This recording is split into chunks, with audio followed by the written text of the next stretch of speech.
কোথায় যাচ্ছেন বন্ধুরা? চুপচাপ আমার এই রেসিপিটা দেখে যান। দেখুন আমি রুই মাছ ভেজে তুলে নিলাম। আজকে আমি বানাবো কি বলুন তো? চিংড়ি মাছের মালাইকারি তো সবাই খেয়েছেন, কিন্তু রুই মাছের কি খেয়েছেন? চলুন দেখে নিন কী করে বানাচ্ছি।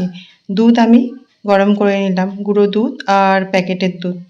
আর এবার আমি পেঁয়াজ বেরেস্তা করে তুলে নিয়েছি, কড়াইতে দিয়েছি গোটা গরম মশলা, পেঁয়াজ দিয়ে দিলাম, আদা রসুন পেস্ট, নুন, হলুদ, লঙ্কার গুঁড়ো, একে একে সব কিছু দিয়ে মশলা আমি কষিয়ে নেব। আর এবার দেবো আমি টমেটো কুচি, দিয়ে ভালো করে কষিয়ে নেব।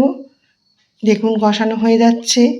এবার আমি দিয়ে দেবো বেরেস্তার যে পেঁয়াজটা আমি করেছিলাম সেটা পেস্ট করে দিয়ে দিলাম, দিয়ে ভালো করে কষিয়ে নিলাম। কষানোর পরে এবার আমি দুধটা আস্তে আস্তে এভাবে দিতে থাকবো, যেভাবে আমি দিচ্ছি দেখুন। মশলা কষাতে কষাতে আমি এটা দুধটা দিতে থাকবো, দুধের ওপরেই এই রান্নাটা হবে। তো এইভাবে আমি দুধটা দিয়ে দিলাম, এবার আমি ঢেকে দেবো, ফুটে যাবে।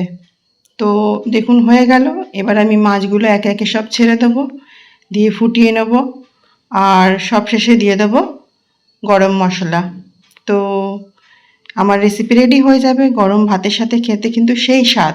আমার এই রেসিপিটা যদি ভালো লেগে থাকে তাহলে আমার চ্যানেলটা লাইক, শেয়ার, সাবস্ক্রাইব অবশ্যই করে দেবেন। Tata, bye bye, thanks for watching.